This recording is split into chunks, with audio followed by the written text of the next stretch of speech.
नमस्कार, मी ॲडव्होकेट रेश्मा गुरुनाथ भोपी, कल्याण बारची आजीवन सभासद। आज बदलापूरमध्ये जे 28 तारखेला जे प्रकरण झालं, मृणाल जाधव नावाच्या मुलीने आज आमच्या प्रभू श्रीरामांबद्दल जे अपशब्द आणि जे वक्तव्य आज म्हणजे बोलायलाही खूप वाईट वाटतं, अशा शब्दात तिने आमच्या देवी देवतांचा अपमान केलेला आहे।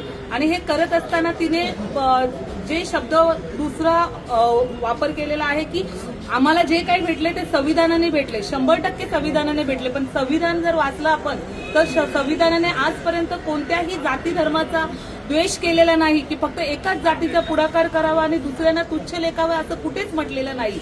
माझं म्हणणं आहे, आपण ज्या समाजात राहतो तिथे सर्व जाती समभावाने आपण राहतो, तर कोणीही कोणत्याही देवी देवतां किंवा कोणत्याही समाजाच्या भावना दुखावतील अशी घटना यापुढे होता कामा नये। आता त्या मुलीवर तात्काळ गुन्हा तर नोंदवला, परंतु तो गुन्हा नोंदवताना ज्या गोष्टी करणं